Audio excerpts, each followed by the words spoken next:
Buenos días, muchas gracias. Gracias a todas y todos quienes están aquí en este momento, que es breve porque es nada más el momento inaugural. Supongo que el grueso de la gente comenzará a llegar una vez que comiencen las mesas. Yo soy Noemí Nobel, me presento, y conmigo están dos de las integrantes de este proyecto y seminario del que les hablaré brevemente, ahora Julieta Flores Jurado y Lía Rodríguez Gómez, que es una estudiante egresada que está por titularse en el marco de este proyecto. Este es el tercer coloquio que organizamos, tercer coloquio anual. Nosotros internamente les llamamos nuestro coloquio de otoño, porque solemos organizarlo en otoño. Como decía, es ya el tercero.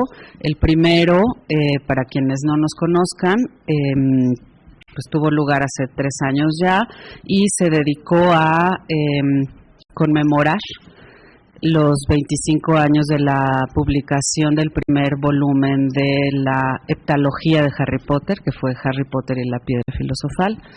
El segundo coloquio, que fue el año pasado, estuvo dedicado a las masculinidades en la cultura popular, y ahora, como verán, estamos trabajando asuntos de violencia, injusticia y venganza. Este proyecto específicamente es un proyecto financiado por DEGAPA en el marco del programa PAPIT, y comenzamos este año con el proyecto, pero desde hace casi 4 años estamos trabajando en el Seminario de Estudios Críticos de Cultura Popular. Como verán ahí, somos un grupo de profesores, profesoras, estudiantes que trabajamos en torno a la cultura popular contemporánea, específicamente, digamos, de los últimos 50, 60 años. Este coloquio específicamente lo hemos enmarcado de los años 80 del siglo XX para acá. Trabajamos literatura, cine, televisión, cómic, etcétera. Hemos ido modificando no tanto nuestros intereses como nuestros enfoques específicos. Entonces, bueno, este año, de manera específica, estamos estamos trabajando desde luego la cultura popular, pero con un foco específico en los estudios desde los afectos, desde la teoría de los afectos. Estamos explorando precisamente lo que resulta en este coloquio, que son narrativas de violencia. Esto proviene, y sobre todo de justicia, más que violencia, el principal interés está en la justicia. Y de la justicia, evidentemente, tiene estas ramificaciones que tienen que ver con la violencia y con la posibilidad de la venganza, que es como uno de los problemas, digamos, éticos más importantes que se exploran en los textos de manera implícita o explícita.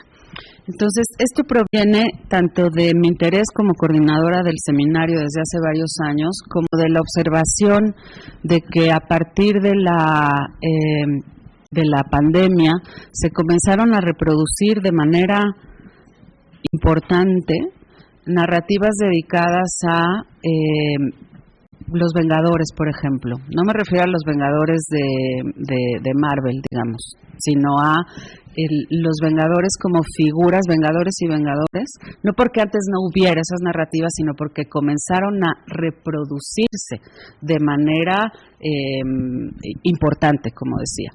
Entonces, bueno, esa observación nos permitió como comenzar a establecer un marco que en principio nos tendría que poder permitir explorar tanto las causas como las formas en que y las maneras quizá de solución, por lo menos desde la cultura, de problemas que nos aquejan como sociedad, ¿no? Que tienen que ver desde luego con la violencia y la posterior impartición de justicia.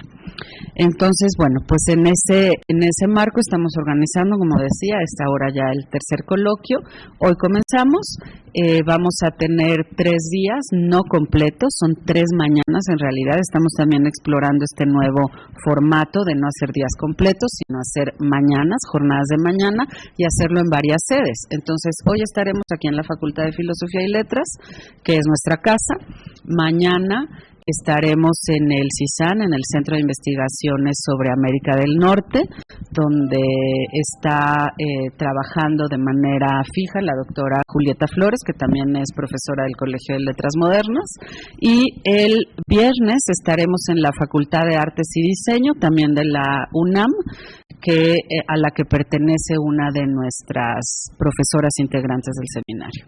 Entonces, bueno, pues estaremos en estas 3 sedes. Confiamos en que nuestros participantes y visitantes se puedan integrar a todas las sedes, que puedan visitarnos en todas las sedes y no nada más en esta, de manera que al final tengamos como una discusión rica, ya con la, digamos, la acumulación de los debates y del conocimiento a lo largo de 3 jornadas, ¿sí? Entonces concluiremos con una relatoría que buscamos sea una relatoría crítica de todo aquello que ha acontecido, que habrá acontecido para ese momento. Entonces, bueno, pues ese cierre va a ser en la FAD. Muchas gracias y cedo la palabra a Lía Rodríguez primero y luego a la doctora Flores. Estamos muy contentos de traer el trabajo del seminario ante ustedes. No solo nosotros estamos investigando la cultura popular, sino que queremos que sea algo de interés para el resto de la facultad. Claramente lo es, siendo que nos importa a todos la cultura popular, ¿no? Está en todas partes, no podemos escapar de ella. Y estas narrativas de violencia en las que nos vamos a enfocar también vienen muy unidas desde nuestro coloquio pasado, que fue el de masculinidades. Esperamos tener muchos puntos de vista distintos que puedan ver y que puedan quizá revisar con el material de nuestros coloquios pasados, comparar, ver cómo hay un diálogo entre todo lo que hemos estado haciendo. Entonces, esperamos mucho verlos tanto aquí como en el CISAN y en la FAD, y que se nutran con nosotros, tanto de las mesas que estamos viendo, de nuestros proyectos pasados y en proyectos futuros.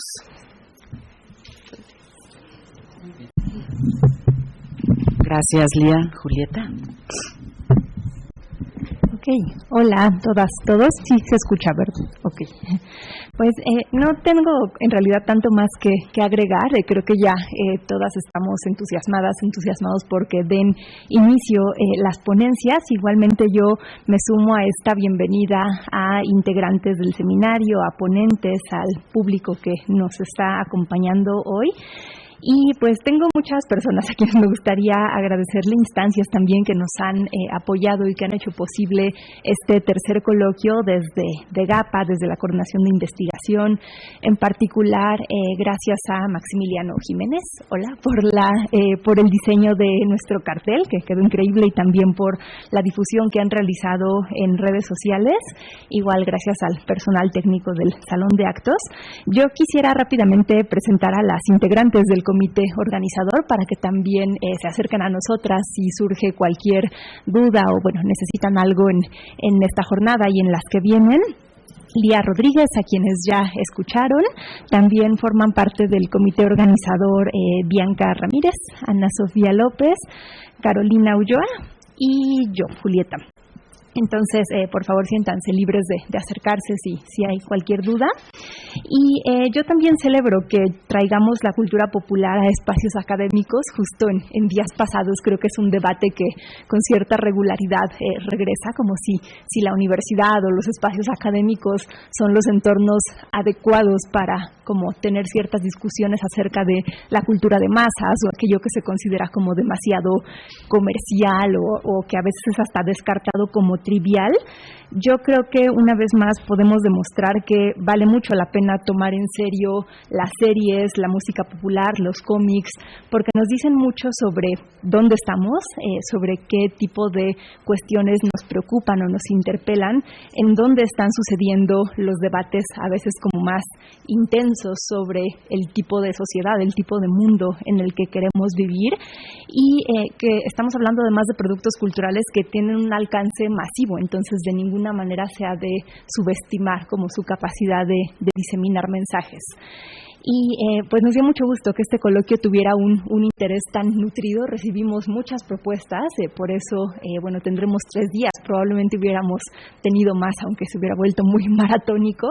Pero pues nada, solo me queda pues agradecerles por estar aquí, por su interés, por apoyar las labores del seminario y pues ojalá sea muy productivo para todas y todos. Gracias. Gracias, Julieta. Pues nada, vamos a comenzar ahora, pero antes debo decirles que vamos a grabar todo el evento, o sea, y que luego lo vamos a transmitir una vez que hayamos hecho ediciones y tal, lo vamos a transmitir en nuestro canal de YouTube. También los invitamos, como se dice, a seguirnos en nuestras redes sociales, que por ahora son Facebook, Instagram y TikTok. Y ya, pues sí, por supuesto, es que se me olvida decir eso, pero bueno, muchas gracias a todas y todos por estar aquí y vamos a las 10:45 justamente a dar inicio a nuestra primera mesa, que es de la crítica a la glamorización de la violencia. Entonces, bueno, comenzamos. Muchas gracias. Hola, buenos días. Bienvenidas y bienvenidos a la primera mesa del coloquio Se lo merecían, narrativas de violencia, injusticia y venganza en la cultura popular contemporánea. Estamos muy emocionados de que el día haya llegado para comenzar con nuestro evento. Esta primera mesa lleva por título De la crítica a la glamorización de la violencia. Y tendremos como participantes a Mariel, Bianca, Oscar y Hugo. Vamos a ir. Primero va a empezar Hugo y ya iremos platicando al respecto. ¿Vale?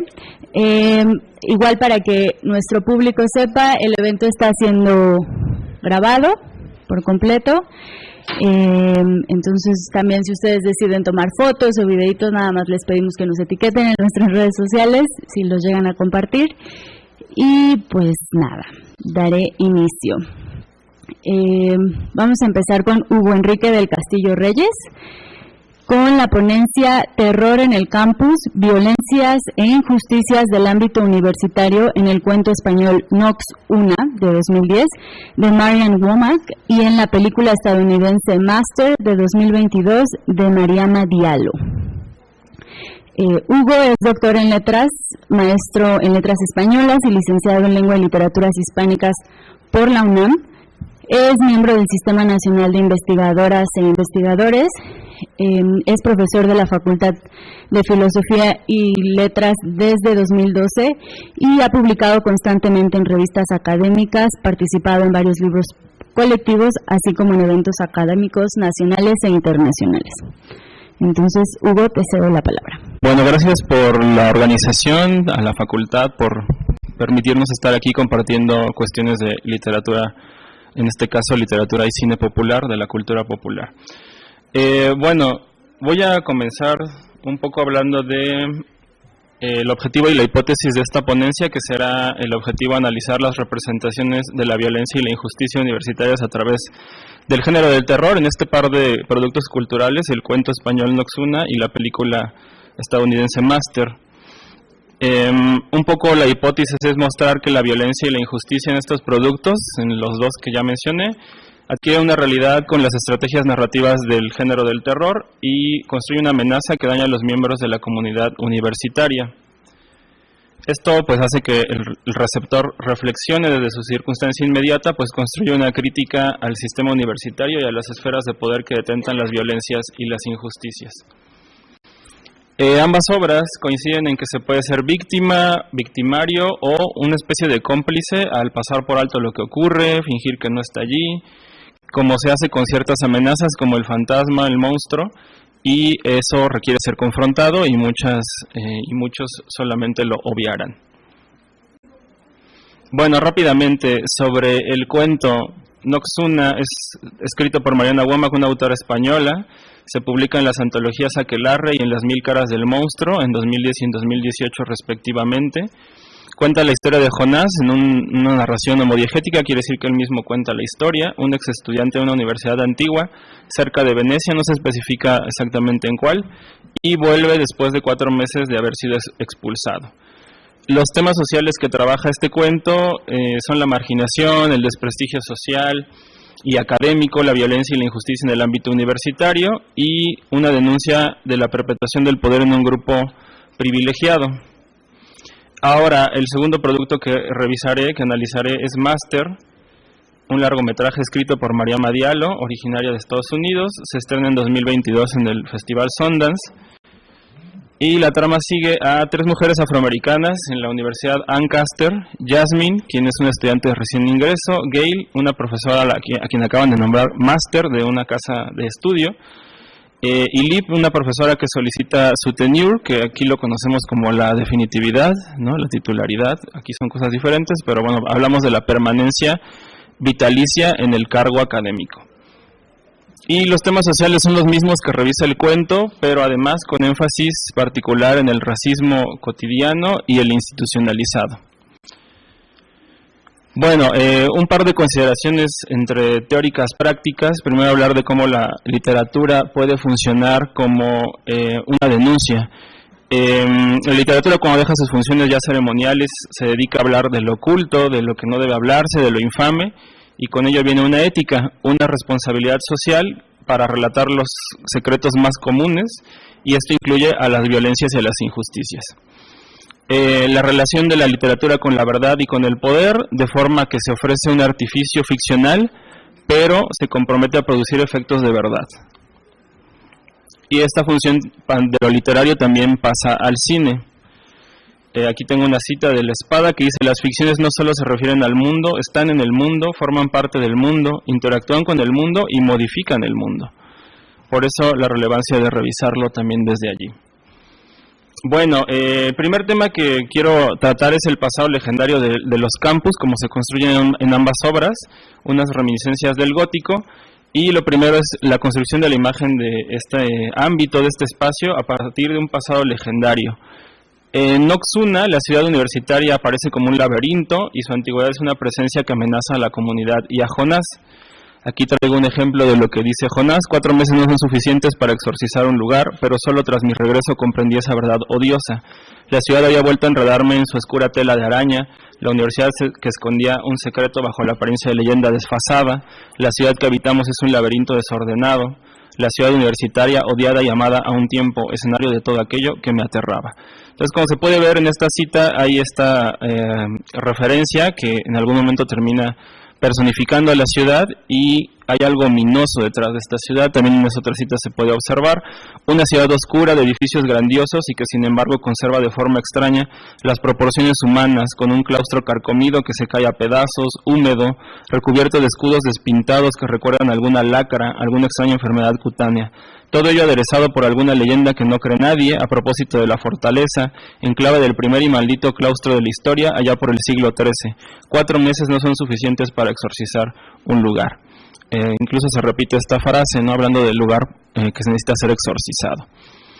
En el caso de la película, en Master, tenemos la leyenda de, bueno, primero la ficcionalización de esta universidad que no existe, la Universidad Ancaster, y luego hablar de la leyenda de Margaret Miller. Es esa persona que aparece en ese cuadro es recurrente en la película, y es una mujer que fue acusada de brujería y fue condenada a muerte el 3 de diciembre de 1694 a las 3:33 am, y tenemos tanto detalle porque hay una tradición oral que los estudiantes utilizan un poco entre burla y para asustar a los de recién ingreso, de que la bruja se lleva a un estudiante de recién ingreso cada año. Y bueno, dentro de esa construcción pues tenemos estas reminiscencias del pasado legendario. Aquí les traje algunas imágenes de la Universidad Ancaster para que vean cómo de inmediato se encuentran las construcciones del tipo gótico, ¿no? Aquí hay un arco ojival que es clásico de este tipo de estética, y aquí hay una imagen de lo que se trabaja en la película como la biblioteca, que es donde está el cuadro que les mostré hace rato. Se puede ver también la construcción, incluso ese rojo en las ventanas, ¿no? La directora de esta película además está muy influida por el cine giallo, Entonces utiliza muchos rojos y azules, si ustedes lo observan en ese sentido. Bueno, junto a todo ello también hay una amenaza cercana, un pasado reciente, digámoslo así, en Noxuna, la expulsión de Jonás hace 4 meses. Aquí, por ejemplo, hace referencia a ella: mi humillación, desmintiendo el ignominioso anatema, la retirada de mi beca, auténtico preámbulo de la huida, encallado en un presente irreal e imposible tan solo unos meses antes, un año antes, donde en ocasiones me había sentido como si todo lo llevase tatuado a fuego en la cara. Esto nos habla pues de la violencia que ha vivido, ¿verdad? No se menciona nunca si fue una injusticia lo que vivió, pero al menos él resiente en carne propia lo que le ha ocurrido con esta expulsión. Luego dice: constaté las mismas fotocopias de fotografías de estudiantes, limpiadoras, niños y perros desaparecidos que anunciaban de igual manera la vigencia de mis peores pesadillas. Más adelante fui a dar al jardín botánico, tan peligroso por el número de desapariciones acontecidas en el mismo, lo cual nos habla de esta amenaza también en el ámbito inmediato, la desaparición de estudiantes. Luego más adelante también se dice: una ciudad que respiraba, que se movía por medio de las maquinaciones, las murmuraciones y los despropósitos que días tras día se infligían sus ciudadanos los unos a los otros. Hablamos de una ciudad universitaria, entonces hay esta relación siempre entre lo académico, lo administrativo, y aquí es muy importante que Jonás hable de cómo esta ciudad está construida a partir de esta ofensa entre ellos, ¿no? Una violencia constante. Y también esta última cita que dice: no hubo más incidencia que la desaparición de una joven italiana anunciada la mañana del jueves.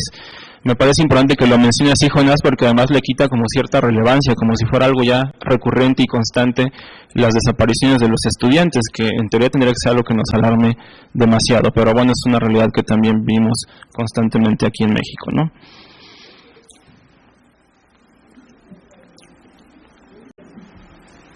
Bueno, en máster tenemos el dormitorio asignado a Jasmine. Allí se suicidó la primera alumna afroamericana de Ancaster en 1965, llamada Luisa Weeks, y es el lugar de origen de los hechos enrarecidos que Jasmine comienza a percibir.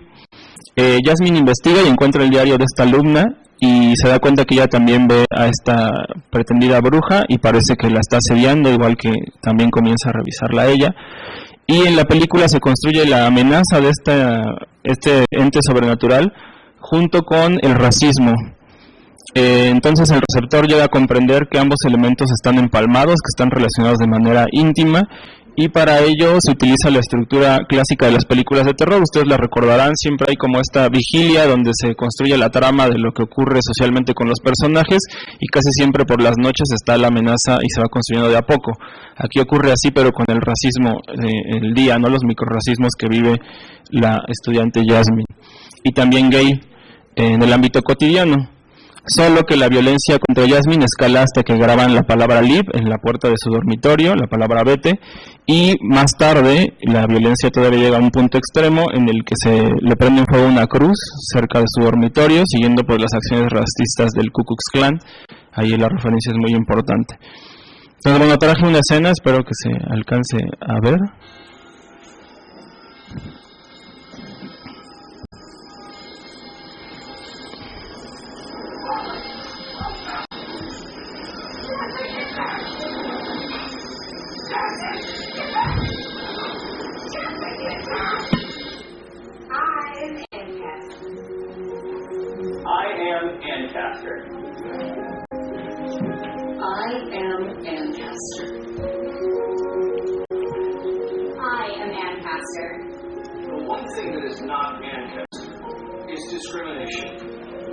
That's why I'm happy to announce the college's latest edition.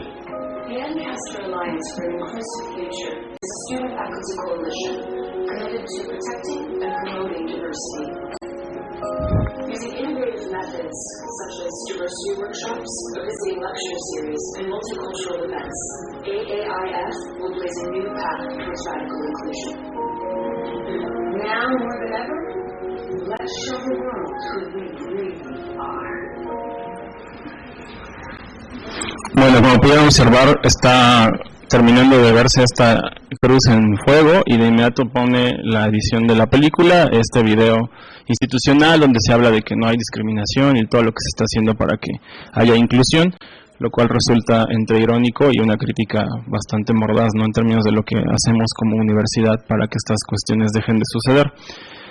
Bueno, voy a continuar un poco porque creo que no tengo tanto tiempo como pensaba, pero bueno. Sobre las víctimas, pues Jasmine no quiere volver a la universidad y Gail, la profesora, le dice, no puedes renunciar, no son fantasmas, no es sobrenatural, es Estados Unidos y está en todas partes. Un poco en esta cita le explica cómo ella pasó por lo mismo y entonces, refiriéndose al racismo, sabe que la va a seguir, ¿no? La va a perseguir. Y hacia el final también Gail, la profesora que es la máster, relaciona nuevamente la amenaza sobrenatural con el racismo cuando enfrenta a otros profesores al descubrir el fraude de Lip. Dice, han estado recibiendo lecciones sobre la negritud de una mujer blanca, porque eso es lo que ocurre con la profesora Lip, ¿no? En realidad ella es de origen blanco, pero ha fingido que es afroamericana. Y bueno, aquí se vuelve a hablar de esta crítica y les dice, están tan divorciados de la realidad ustedes que ni siquiera pueden literalmente diferenciar a los blancos de los negros. Aquí traía otra escena, pero ahorita la voy a abreviar. Me interesa sobre todo hablarles de lo que sigue. A ver, déjenme ver, sí. La referencia, ¿no? Quizá no hay capuchas blancas y minsters, hablando del Ku Klux Klan, pero está ahí, es como un fantasma, simplemente no puedes atraparlo, no puedes probarlo, y yo podría haberla ayudado, podría haberla liberado, pero yo la mantuve aquí. Nunca fui la ama master, soy la criada, me trajiste aquí para limpiar, no cambié nada. No hice nada, solo le fallé. Ella me va a perseguir, y aquí pongo entre paréntesis que se utiliza el verbo haunt, ¿no? Me va a perseguir por el resto de mi vida, porque se está haciendo alusión a es la muerte de Jasmine, que al final termina suicidándose porque la sigue asediando el racismo / la bruja, y está la idea de que Gail se siente culpable un poco porque no pudo hacer nada por ella, y en ese sentido la va a perseguir en el sentido del haunt, ¿no? Eso es bastante importante en términos de lo que postula la película.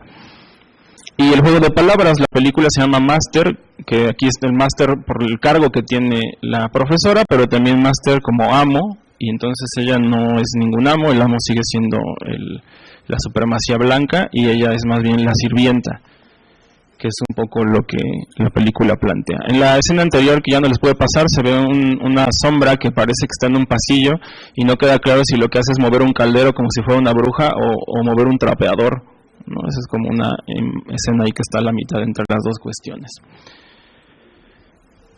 Bueno, Noxuna jamás nunca revela por qué lo expulsaron, como ya había comentado, pero sí hay al final una escena en la que hay un ritual donde se habla de cómo Lucila, que es la persona que le interesa a Jonás, ha sido elegida para ser eliminada del mundo, ¿no? Para matarla. Eso es lo perverso en este cuento, que al final en este claustro es un ritual donde esta alumna es puesta en el centro y parece que se le va a hacer ahí como una especie de disección estando viva, y justo a Jonás le piden que lo haga, ¿no? Que forme parte de este ritual. Entonces un poquito lo que decía aquí la cita, y hacia el final dice, no había obra teatral ni tampoco broma pesada.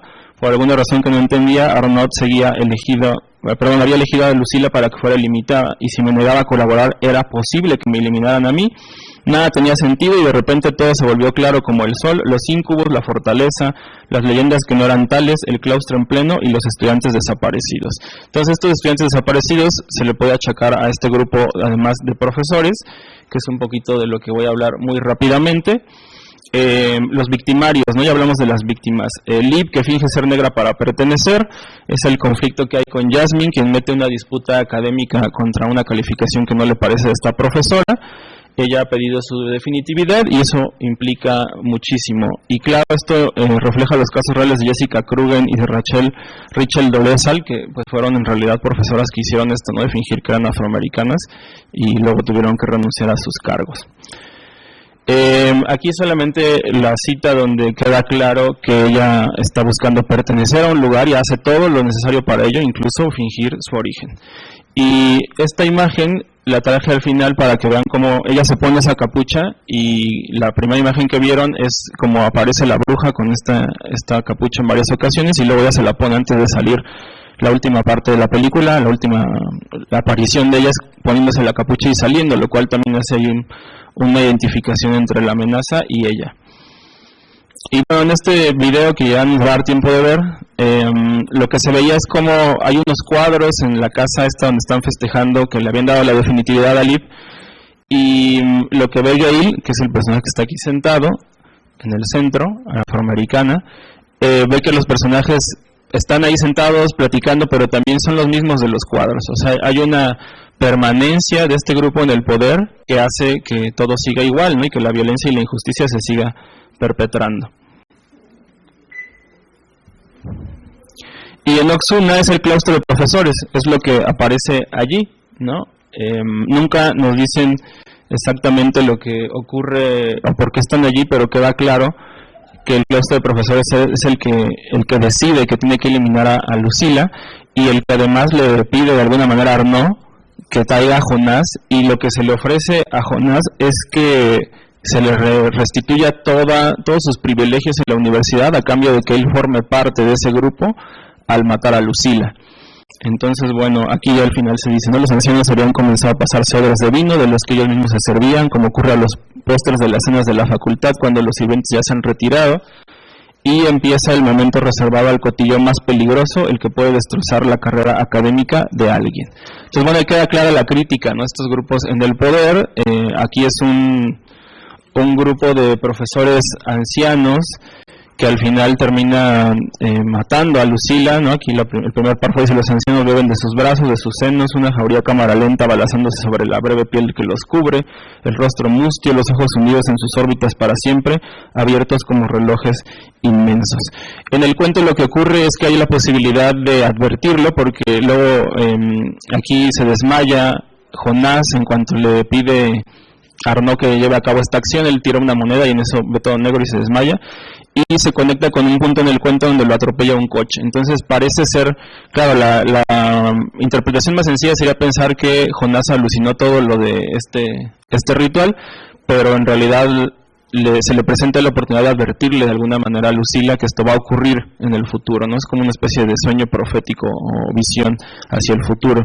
En el caso de la película termina con Gail yéndose de la universidad, lo que parece ser que ella hace es abandonar. Junto con estos microrracismos, ella se ve al final en el campus de noche y llega un policía, porque pues siendo afroamericana es común, ¿no?, que de inmediato haya alguien que tenga que ir a revisar, y le preguntan, ¿trabaja aquí? ¿En qué casa trabaja? Y ella dice, no trabajo aquí, y de hecho ya me voy. Entonces parece ser que lo que decide Gail es irse de Ancaster. Entonces en ambos casos hay una resolución no tan viable, ¿no? En el caso del cuento parece ser que no hay manera de tirar del poder a estos ancianos, y en el caso de la película pues también se continúan las violencias. Bueno, eso es un poquito lo que quería decirles en cuanto a las conclusiones. En los dos casos está la estructura del terror para poder construir esta amenaza, y se aprovecha muy bien también para crear esta denuncia frente a las violencias y las injusticias que la universidad construye en todo lo que llega a tocar. Y eso sería todo. Muchas gracias.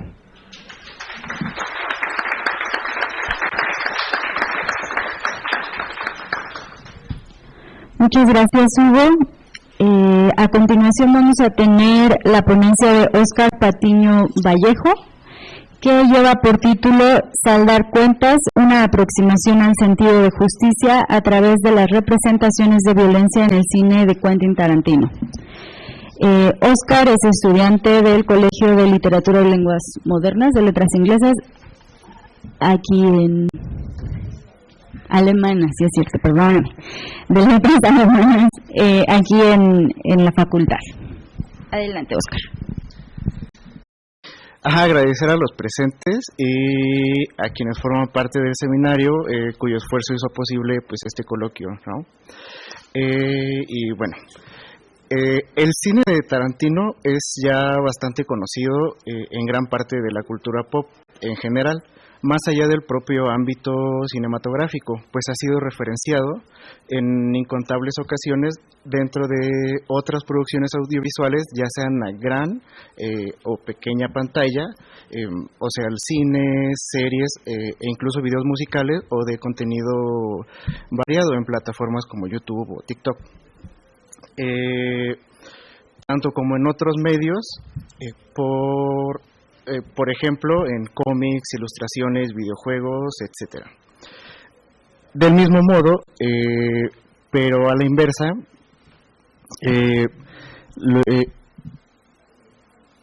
las películas de Tarantino están plagadas de referencias, homenajes a películas con las que él creció y que formaron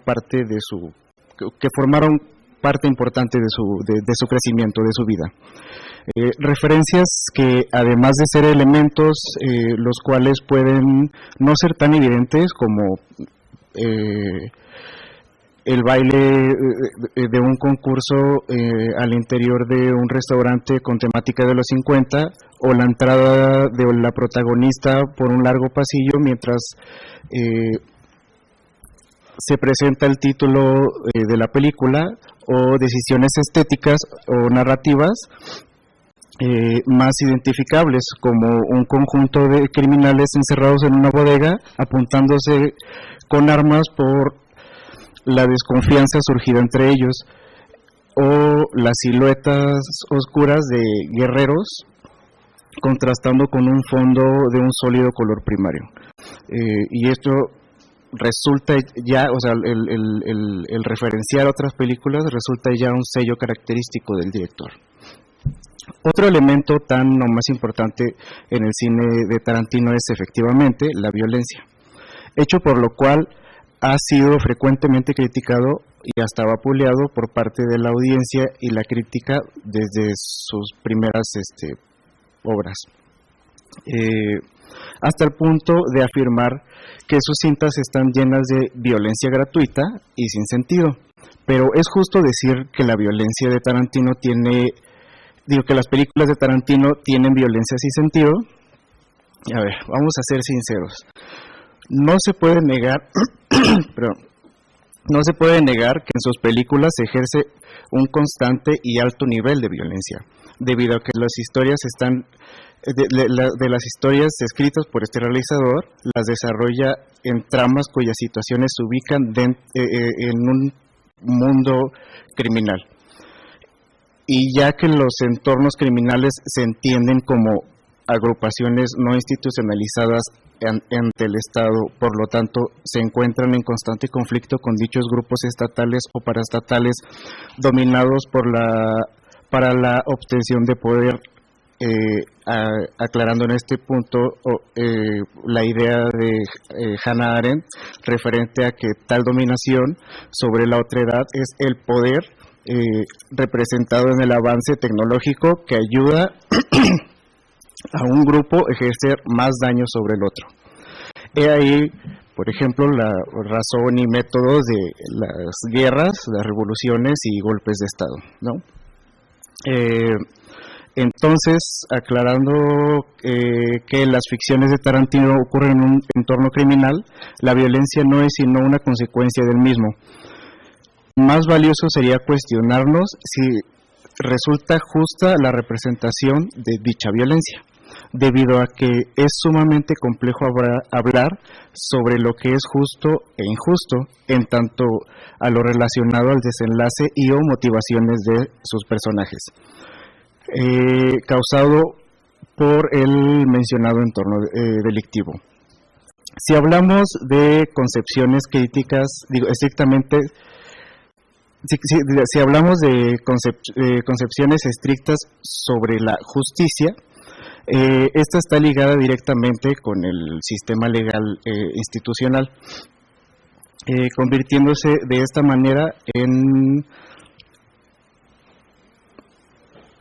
metas clandestinas con metodologías cuestionables. Pero entonces se puede decir que sea lo que sea que les ocurra a los personajes es justo, entendiéndose el término de injusto como lo no justo, dicho en otras palabras, lo que está fuera de la ley. Creo que está de más señalar lo reduccionista de esta premisa, pues incluso el propio término injusticia ha tenido sus matices partiendo de diferentes enfoques desde la época clásica.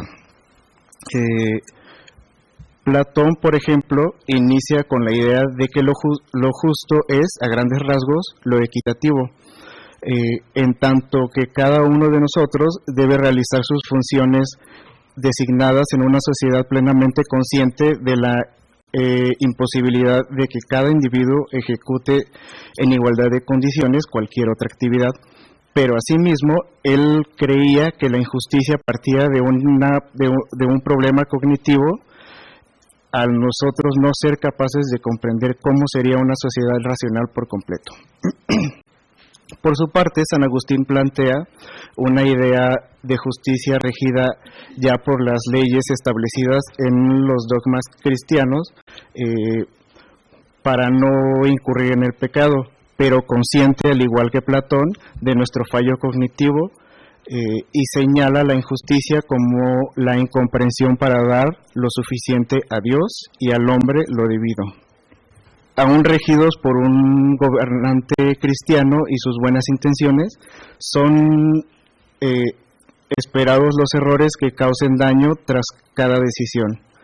Montaigne, en contraste, se muestra escéptico y señala a la justicia, las normas, no como un supresor de la crueldad o la violencia de la que somos capaces, sino como un método estandarizado de desviar y formalizar tal crueldad. Así pues, Montaigne se resigna a lamentar tal imperfección envuelta en nuestra naturaleza e intentar hacer el menor daño posible en nuestro paso. Entre tanto, en Occidente, el budismo zen refiere que a la justicia se llega trabajando de la mano con los gobernantes, creándose así condiciones para la equidad, felicidad y seguridad para todos los seres vivientes de una nación. Asimismo, en Japón, los respetados guerreros samuráis seguían el Bushido, término que se traduciría como el camino del guerrero, en donde la primera norma dicta que el guerrero debe ser justo y recto, sin mediar los actos en grises. Para el guerrero samurái, la justicia es maniqueísta, al solo existir lo correcto y lo incorrecto. Pero a diferencia de los planteamientos occidentales sobre el principio de justicia en la razón y no dejarse dominar por las pasiones, el Bushido manda que tal esencia surge no de un mandato universal, sino del propio corazón del guerrero, lo que lo convierte en juez y verdugo, mediados por el honor y compasión. Como podemos apreciar, en esta última visión sobre la justicia e injusticia existe un marcado y casi opuesto contraste sobre tales conceptos. No obstante, el criterio en común es la búsqueda de paz y en el equilibrio. Retomando a Montaigne, es clara la estrecha relación que tiene el instinto violento, o la crueldad como él la llama, con el seguimiento de las normas o la justicia. Mucho se ha escrito sobre el carácter e impulso violento inherente al género humano, pero para fines prácticos utilizaré dos. Sergio Escobedo escribe que, abro cita, en nuestros momentos de infancia más primitiva tenemos un alto contenido de agresión que se va neutralizando a través de fenómenos internos que tienen como fin preservar la vida. También intervienen en este proceso factores externos como son los mensajes familiares y sociales que nos civilizan. Apreciamos lo que debe y no debe ser. Esa instrucción va formando los criterios con lo que podemos diferenciar entre el bien y el mal. Cierro cita. En esta cita entendemos que los impulsos de violencia se van mermando y canalizando a otros aspectos sociales dependiendo del círculo en el cual nos desarrollamos, haciendo eco a lo dicho por Montaigne. Reflexionando sobre este tema, Bataille escribe que la violencia que en sí misma no es cruel, es en la transgresión obra de un ser que la organiza. Cierro cita. Dicha transgresión a la que Bataille se refiere es el instinto de violar una norma. Igualmente, él hace esta distinción entre la violencia y la crueldad debido a que si bien el instinto violento forma parte de nosotros, la crueldad es la violencia exacerbada y disfrutada. Es, en otras palabras, tortura al estar organizada no como un simple acto de justicia, sino como el placer por la agresión reiterada a otras personas. Acto que podría también interpretarse como una muestra de poder sobre el cuerpo violentado. Pero así como mencionaba anteriormente, las normas se van construyendo conforme a la moral establecida en una sociedad y un tiempo específico, por lo que muchas de esas normas llegan a caer en contradicciones a preceptos universales negativos. Esto ha sido así desde la antigüedad. Un ejemplo sería la tragedia de Electra, cuya trama gira en la venganza de ella por la muerte de su padre Agamenón a manos de Clitemnestra, su madre. En la versión de Eurípides, Electra proclama que, abro cita, muerte por muerte pide la justicia, cierro cita. Y cuando tal venganza se concreta, los hermanos de Clitemnestra le dicen, abro cita, el castigo pudo ser justo, pero tu obra es mala, cierro cita. Se entiende aquí que cualquier acto de violencia que quite la vida de otra persona es condenable, norma profundamente arraigada en culturas como la nuestra, pues por herencia cristiana se comprende como uno de los pecados capitales dictados en la Biblia. En contraste a lo anteriormente dicho, es bien sabido que existen situaciones y actantes que por norma cultural se les ha permitido saltarse esta ley por un mandato superior. Sobre esto, Bataille escribe que, abro cita, el duelo, la vendetta y la guerra violan la prohibición que es conocida, o sea, la muerte, pero es una violación conforme a la regla. Cierro cita. El duelo y la venganza se realizan por cuestión de honor y hacer justicia. Reparan lo que en un momento se quebró, equilibrar lo que se desestableció.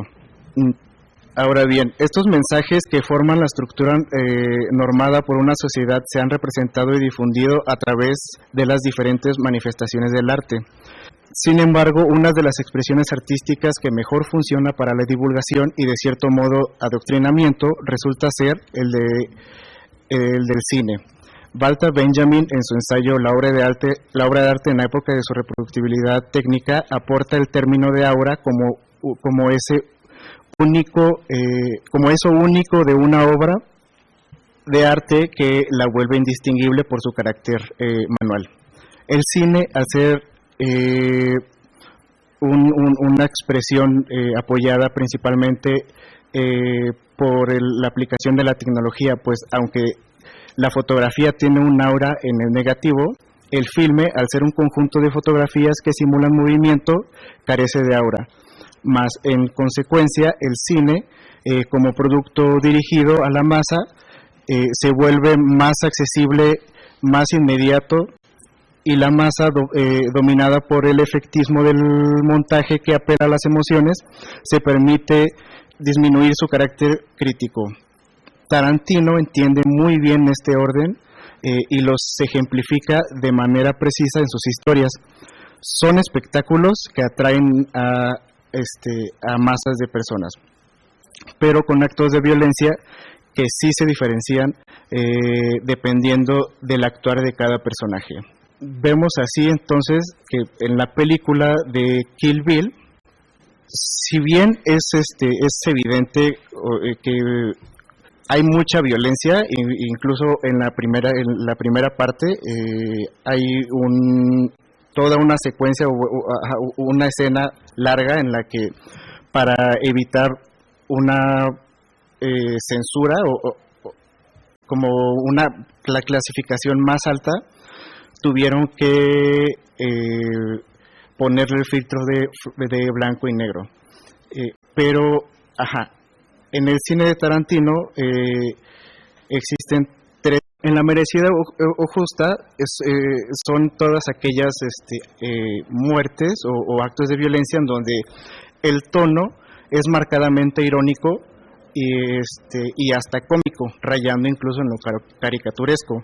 Ejemplo de esto podría ser cuando la protagonista de la novia le quita un ojo a el driver. La inmerecida injusta es la que es muy brutal y es difícil de ver, o sea, es muy realista, que es un poco incómoda. Y la que ya es completamente incómoda es en la que Tarantino ya ni siquiera muestra esa violencia, mueve la cámara hacia un lado, como por ejemplo cuando los asesinos entran a la boda de la novia, o en su ópera prima cuando uno de los que roban el banco le corta la oreja a un policía que tenían secuestrado, que podría entenderse también como un homenaje a Martin Scorsese, igual en Taxi Driver, ser una escena tan incómoda cuando el protagonista habla con su interés romántico y la cámara se mueve. Y pues ya hasta aquí. Gracias.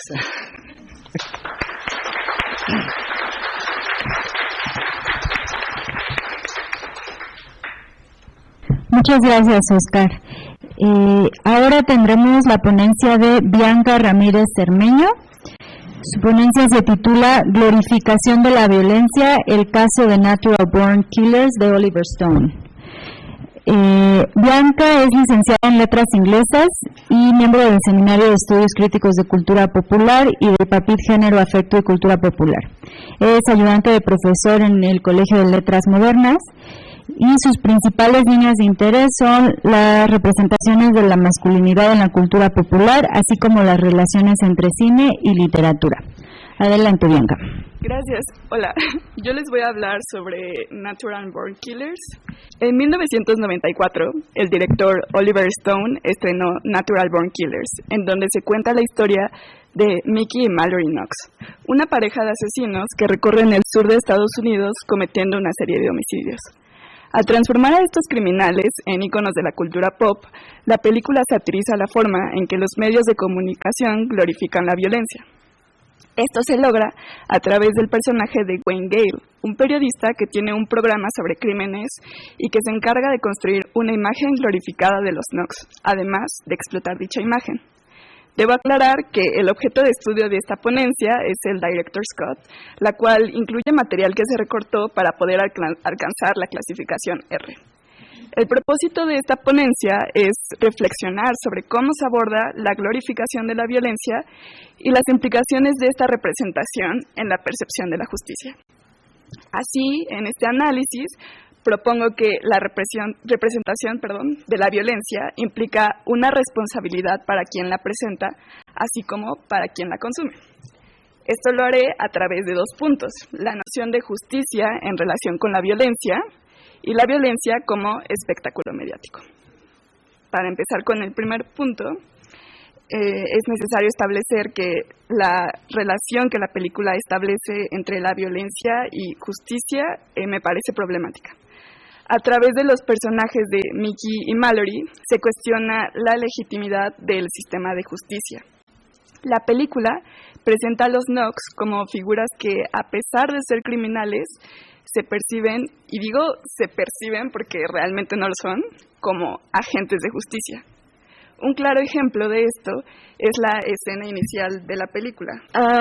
Y aquí me quiero referir a una escena de la película, si podríamos adelantarle al 2:55, donde, no sé si alcanzaron a percibir, vemos a Mallory bailando en una cafetería mientras es acosada por un grupo de hombres.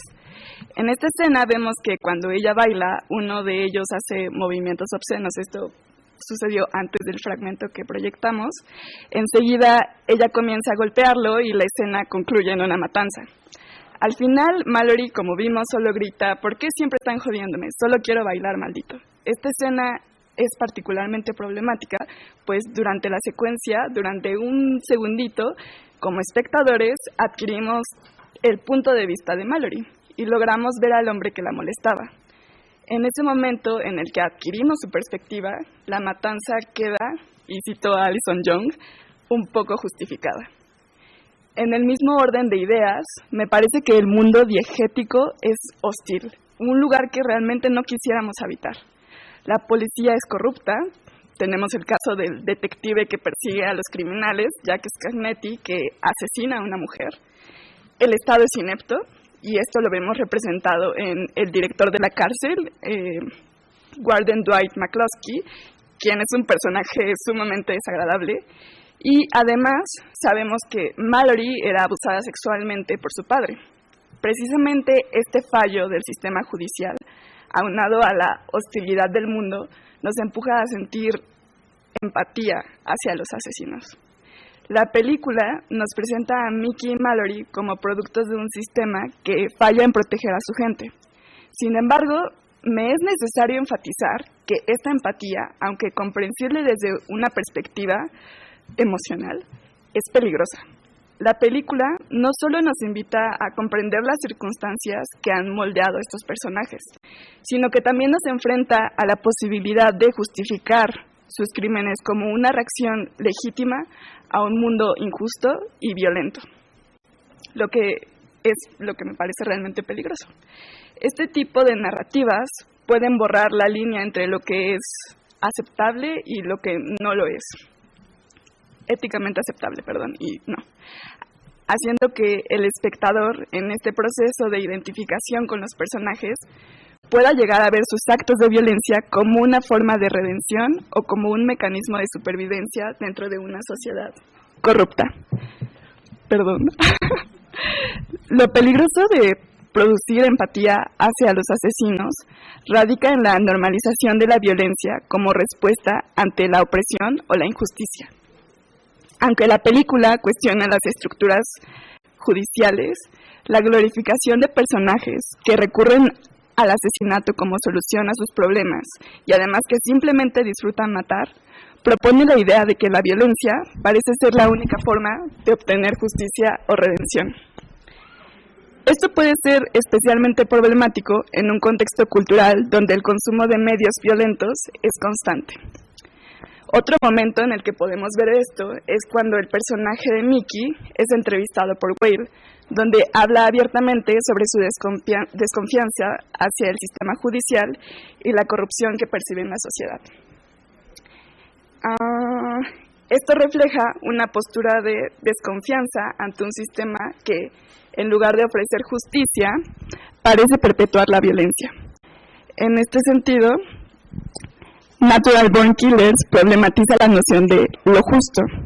Los Knox, al actuar por su propia cuenta, no permiten la retribución o reparación del daño causado por sus víctimas, sino más bien plantea una idea de justicia personal que realmente ni siquiera es justicia, que en realidad es una forma de venganza sin control. Ahora desarrollaré sobre el segundo punto, que es la violencia como espectáculo mediático. Como comenté anteriormente, la trama gira en torno a Mickey y Mallory, que son dos jóvenes que asesinan a varias personas mientras recorren el país. Desde el inicio del texto se hace énfasis en la televisación de la vida de estos personajes, pues conocemos más de ellos gracias a una secuencia que imita un programa de televisión. Incluso podemos escuchar risas de fondo similares a las que se escuchan en sitcoms. A medida que avanza la trama, los asesinatos que cometen se convierten en un espectáculo mediático gracias a Wayne Gale. Como ya mencioné, es un presentador de televisión que se especializa en cubrir casos de crímenes. Él no solo presenta a los Knox como una noticia, sino que los transforma en celebridades, alimentando la fascinación del público por su comportamiento violento. A lo largo de la película vemos que se les presenta como figuras icónicas, incluso escuchamos entrevistas hechas por Whale en donde varias personas comentan cosas como son muy cool, son increíbles, y vemos lo siguiente, podríamos cambiar de... vemos estas imágenes y tenemos un montaje de entrevistas de espectadores que están fascinados por estas figuras. Me parece que es importante resaltar esto porque esta secuencia, como mencioné, es precisamente un montaje fabricado por los medios de comunicación, representados por Whale, para proyectar una imagen consumible para el público. Los asesinos representan para la audiencia una figura ejemplar y un modelo al que se podría desear aspirar. También propongo que un elemento que abona a la construcción de estos personajes creados por Whale, y hago un énfasis en que son creados por este periodista, es el atractivo físico de Mickey y Mallory, pues estos alimentan el placer visual de las audiencias. En mi opinión, los personajes físicamente atractivos se presentan como una forma de captar la atención, así se facilita que el espectador sienta fascinación por estas figuras. Al presentarnos a dos asesinos que son alabados por las masas, la película cuestiona la responsabilidad de la audiencia al consumir estas representaciones, pues los espectadores se muestran fascinados por la estética y el morbo que encarnan los Knox, y no cuestionan la brutalidad de sus actos. Esta fascinación por lo espectacular y lo grotesco se convierte en una forma de desensibilización en la que el público consume el sufrimiento ajeno sin asumir ninguna responsabilidad ética. Por otro lado, el tratamiento de la violencia en Natural Born Killers problematiza la forma en que los medios de comunicación la explotan y también reflexiona sobre la ética del consumo. Si bien la película invita a la crítica, también juega con la complicidad del espectador en el consumo de esta violencia. Al presentar escenas de asesinatos y caos, Stone pone en evidencia cómo el público, al igual que los medios de comunicación representados por Whale, está dispuesto a consumir contenido violento sin cuestionar sus implicaciones éticas. Es importante mencionar que la propuesta que hago sobre la responsabilidad en la representación de la violencia surge del caso de Patsy Ann Bayes, y aquí me refiero de nuevo a Alison Young, quien afirma que esta chica quedó paralizada como consecuencia del disparo que recibió de Sarah Edmondson y Benjamin Darras en una oleada de crímenes que supuestamente se originó a causa de la película. Esta chica demandó a Oliver Stone y a Warner Brothers por los daños causados. Esta declaración inicialmente se desestimó por la Corte del Distrito de Luisiana, pero fue revertida por la Corte de Apelaciones, y ambas instituciones se negaron a revertir la apelación, lo que permitió que la demanda continuara. En conclusión, Natural Born Killers de Oliver Stone no solamente presenta una crítica a la glorificación de la violencia en los medios de comunicación, sino que también nos invita a reflexionar sobre nuestra propia responsabilidad como consumidores de estos productos culturales. La película utiliza el personaje de Wayne Gale y a las figuras de Mickey, Mallory y Knox para ejemplificar cómo los medios de comunicación explotan el uso de la violencia para el consumo de las masas, a través de la violencia estética, por así decirlo, y la construcción de estos personajes como íconos de la cultura pop. Stone cuestiona la responsabilidad que tenemos como espectadores y nuestra fascinación por lo espectacular. La violencia en la película subraya la necesidad de una reflexión crítica sobre el consumo y la ética detrás de la representación de la violencia. Aunque la película expone los fallos en nuestra sociedad y en el sistema judicial, también pone en evidencia la responsabilidad del espectador en la forma en que consumimos estos relatos y cómo puede, en última instancia, contribuir a la perpetuación de una cultura que glorifica el sufrimiento y la destrucción. La demanda que surgió a raíz de los crímenes inspirados por la película y la posterior disputa legal en torno a la responsabilidad de los productores es un claro recordatorio de que las representaciones de la violencia no son neutrales. Tienen un impacto tangible en la sociedad y en las personas que se sienten atraídas por ellas. Por lo tanto, es crucial reconocer que, al igual que los medios de comunicación que muestran este tipo de contenido, el espectador tiene una responsabilidad ética. Gracias.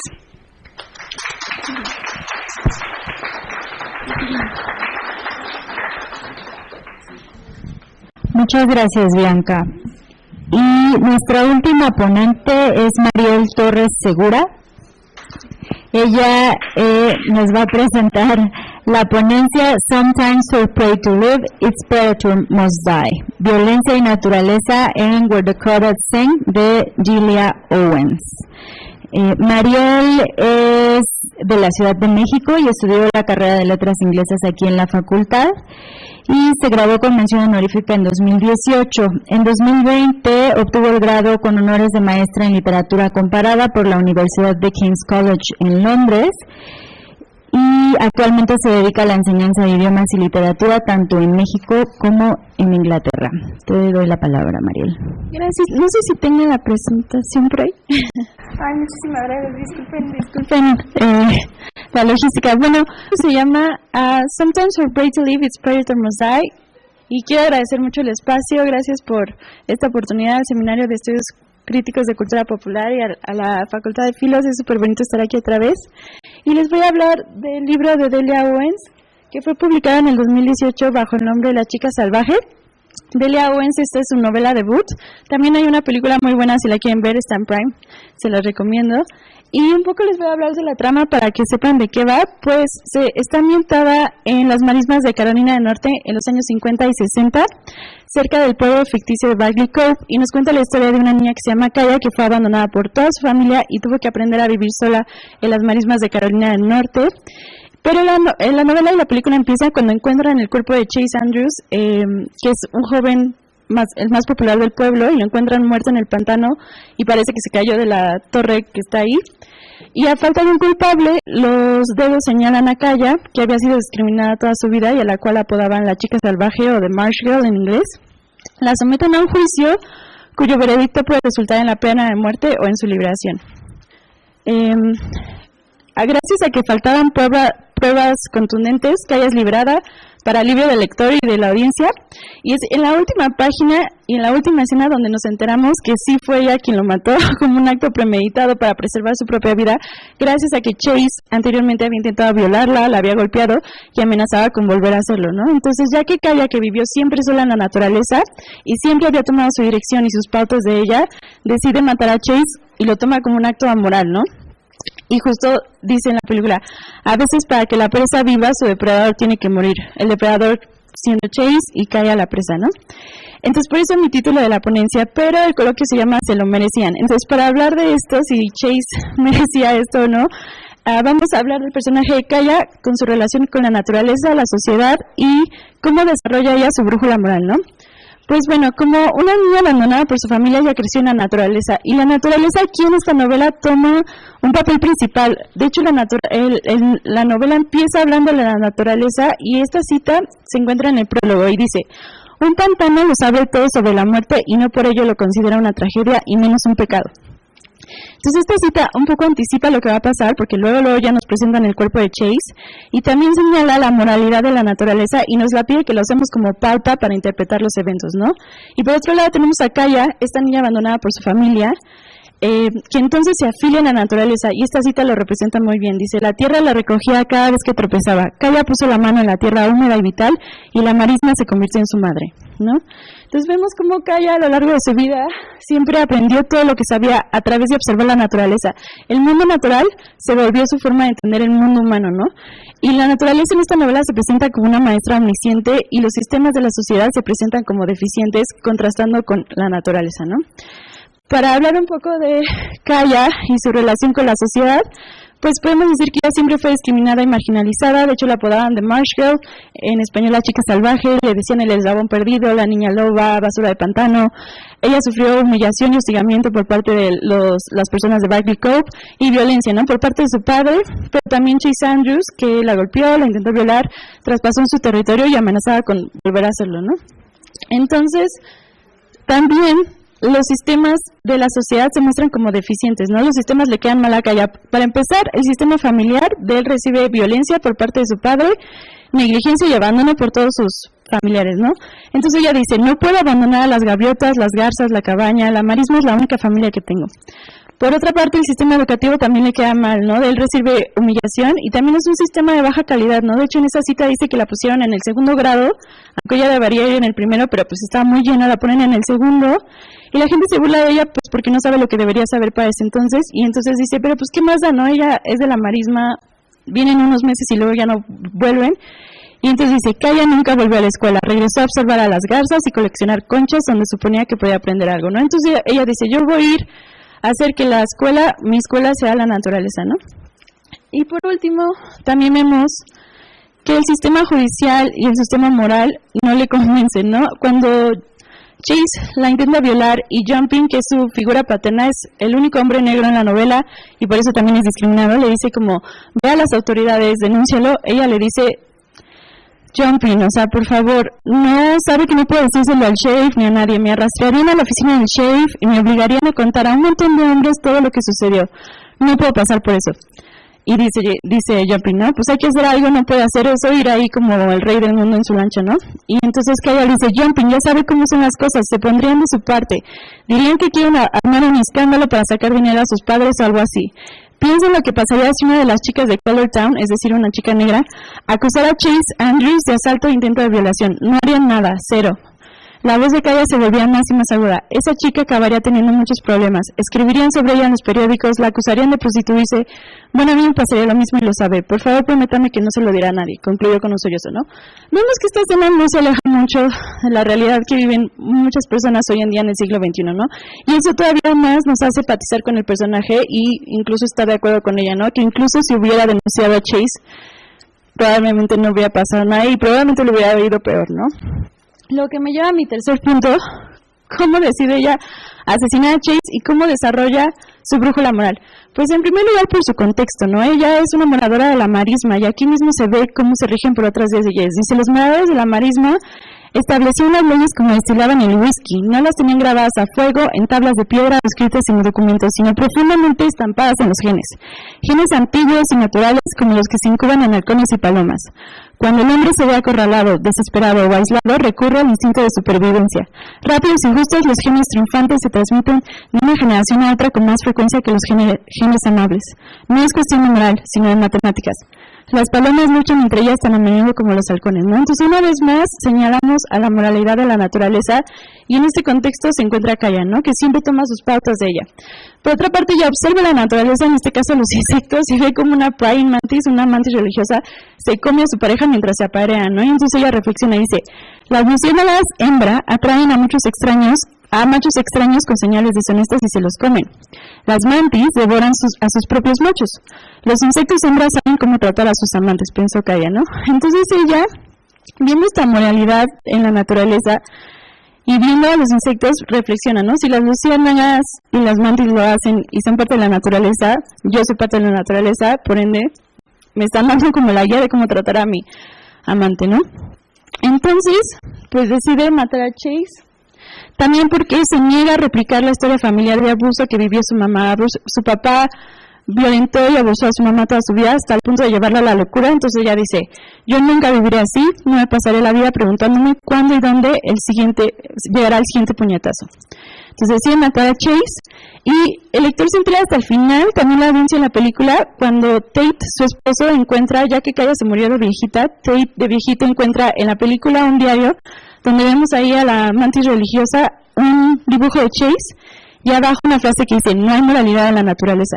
Y en la novela encuentra un poema que se llama La Luciérnaga, justo aludiendo a estos bichitos que atraen a machos, diciéndoles que se van a parear, pero realmente se los comen, ¿no? Entonces, a través de estos medios artísticos, Kaya confiesa que mató a Chase, y los únicos que se enteran son Tate, su esposo ya de viejito, y decide guardar su secreto, y la audiencia y el lector, ¿no? Que cuando te llega a esa parte sí te quedas como, ¿qué? Es un gran plot twist. Y bueno, más aún cuando sabemos que sí la liberaron, ¿no? O sea, Tom Milton, el abogado, logró que el jurado empatizara con ella, diciéndoles como, la han discriminado siempre y ella solo era una niña abandonada, que sufría hambre, que sufría frío, a la que no ayudamos. Es tiempo de que seamos justos hacia ella, hacia la Marsh Girl, ¿no? Sabemos que la liberaron, es decir, el sistema falló en castigar a una asesina. Y cuando termina el libro, nos cuestionamos, ¿realmente la liberaron por las faltas de pruebas o porque querían quitarse la culpa de haberla tratado mal, ¿no? Y también, cuando terminas la novela y la película, como lector y audiencia, sí te cae la pregunta de cómo te sientes sobre esto, ¿no? Y la verdad es que, en lo personal, yo me sentí muy aliviada de que no mataran a Kaya y tampoco me sentí muy mal por Chase Andrews, ¿no? Entonces, como que te cuestiona tu sistema moral, ¿no? Y también señala las injusticias de los sistemas que rigen la sociedad, que muchas veces son resultado de los sistemas de opresión, ¿no? Es decir, el clasismo, el racismo, la homofobia, ¿no? Y cómo estos hacen que los sistemas muchas veces no sean efectivos, ¿no? Porque están influenciados por esta opresión. Y todo esto toma una dimensión todavía más real cuando nos vamos fuera de la diócesis y traemos a Delia Owens, la autora, a la conversación. Un poco sobre ella. Ella nació en Estados Unidos en 1949, es bióloga y también tiene un doctorado en comportamiento animal, es conservacionista también, y vivió sola muchos años en el desierto de Kalahari en África. Se casó con su esposo Mark Owens, que es el que está ahí, en 1973, tuvieron un hijo, Christopher, y se mudaron a Zambia en 1986, donde se dedicaron a la observación, investigación y conservación de la vida salvaje. Especialmente se dedicaron mucho a luchar contra la caza furtiva de elefantes. Tanto así que en 1994 la ABC los contactó pidiéndoles que filmaran un episodio para la serie documental Turning Point, pero sin querer filmaron la muerte de un cazador furtivo por parte de unos scouts. Ahí se ve como un scout le dispara a un cazador y lo deja ahí muerto, ¿no? Cuando sale esto al aire, el gobierno de Zambia pues lanza una investigación de homicidio, ¿no? Y los Owens sospechosamente se regresan a Estados Unidos. Y hoy en día se les busca todavía para la interrogación en Zambia. Y fue en la entrevista del 2010 que le hicieron al camarógrafo de la ABC, Chris Evans, que él afirma que fue Christopher, es decir, el hijo de Delia, quien mató al cazador furtivo, ¿no? Y detectives en Zambia creen que fue Mark, el esposo de Delia, quien encubrió esto y escondió el cuerpo tirándolo a una laguna cercana, así como Kaya dejó que el pantano se ocupara del cuerpo de Chase, ¿no? Obviamente los Owens niegan todo, pero cuando sale la novela de Delia en el 2018, pues los lectores ven los paralelos y dicen, aquí hay algo raro, ¿no?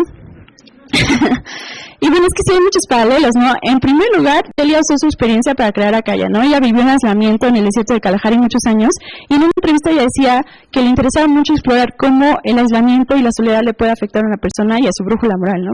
Entonces parece ser que Kaya es un espejo de Delia, ¿no? También la relación entre Delia y Mark, su esposo, es comparable con la relación entre Kaya y Tate, su esposo, ¿no? Porque ambos son biólogos, viven solos en la naturaleza, estudiándola y protegiéndola.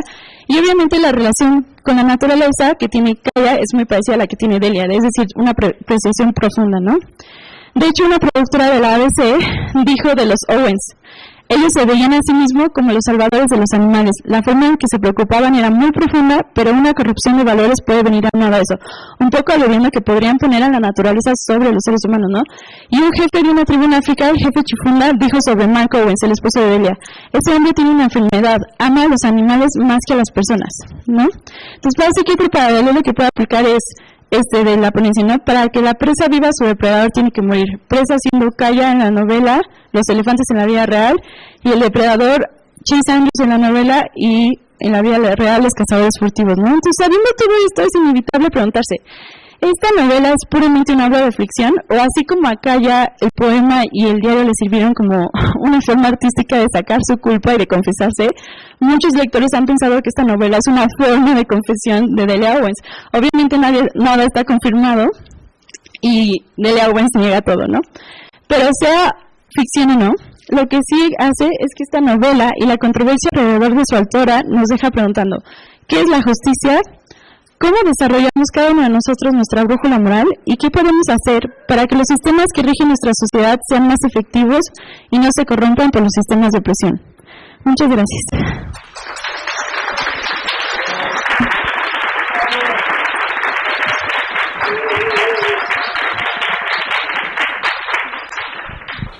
Muchas gracias, Muriel. Vale, pues muchas gracias a todos los que nos acompañaron en esta mesa. Creo que es un muy buen cierre para la que viene inmediatamente después, que se titulará Representaciones de la Violencia Organizada en México. Es la segunda y última mesa del día de hoy. Entonces, pues muchas gracias por acompañarnos y muchas gracias a los ponentes.